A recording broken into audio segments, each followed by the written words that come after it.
Hillary Clinton on Tuesday sharply questioned President Trump's conduct in office, criticizing his foreign policy pronouncements and penchant for posting on Twitter, and described herself as part of the resistance.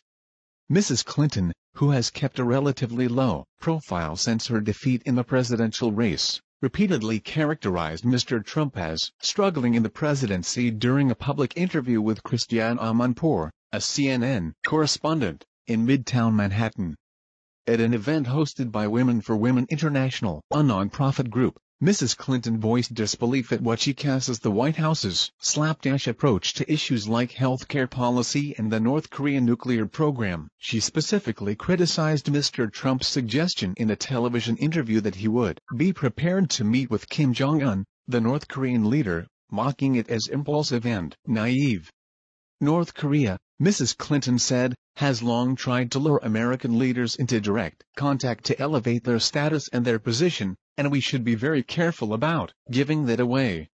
You should not offer that in the absence of a broader strategic framework to try to get China, Japan, Russia, South Korea to put the kind of pressure on the regime that will finally bring them to the negotiating table, she said, adding of direct talks, they have to be part of a broader strategy, not just thrown up on a tweet some morning, hey, let's get together, see if we can't get along.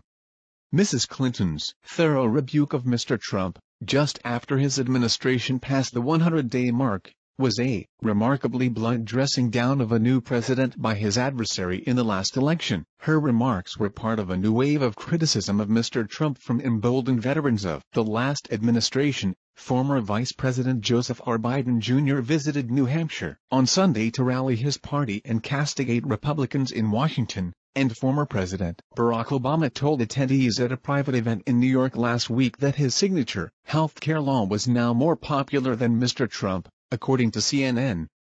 But Mrs. Clinton, as her party's most recent standard-bearer, has a special status as an adversary of Mr. Trump.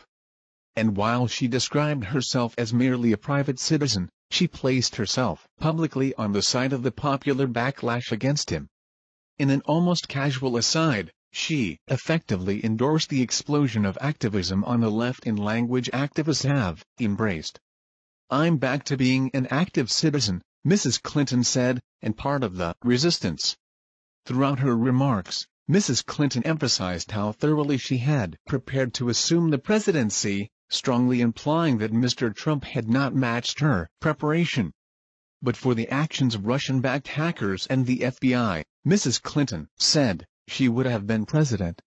She added that Mr. Trump appeared to be struggling to fulfill his campaign promises.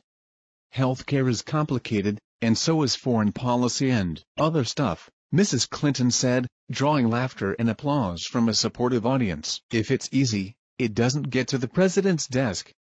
She also called on the administration not to cut international development initiatives, including aid programs aimed at supporting women. And she questioned whether the missile strikes Mr. Trump ordered in Syria would have a meaningful effect on the conflict there. Mrs. Clinton appeared to be enjoying herself as she served up crowd-pleasing lines in a dry and knowing tone. She won a loud ovation from the audience, which included the actress Meryl Streep, when she observed that Mr. Trump seemed irked by the fact that she won the popular vote by several million ballots. The president, she said, should worry less about the election and my winning the popular vote than about urgent matters of policy confronting the country. Pressed by Ms. Amanpour to reflect on the campaign, Mrs. Clinton said she took absolute personal responsibility for her defeat. But she said she believed she would have won if not for the actions of Russia and a surprise announcement in late October by James Comey, the FBI director, that the agency was conducting an additional review of emails linked to Mrs. Clinton. The reason why I believe we lost were the intervening events in the last 10 days, she said. In pointed language, Mrs. Clinton said Mr. Trump seemed to be tightly aligned with President Vladimir Putin of Russia, whom American intelligence agencies believe ordered an extensive campaign aimed at influencing the 2016 race. He certainly interfered in our election, Mrs. Clinton said of Mr. Putin. And clearly interfered to hurt me and to help my opponent.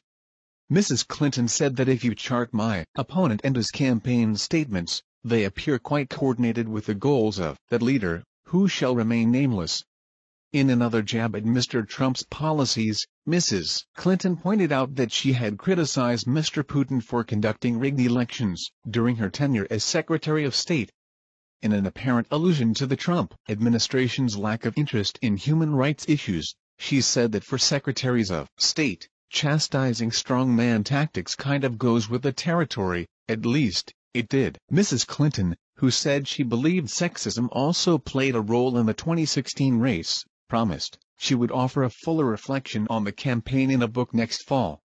She said she was working on the manuscript now. It's a painful process, reliving the campaign, she said. Hillary Clinton on Tuesday sharply questioned President Trump's conduct in office, criticizing his foreign policy.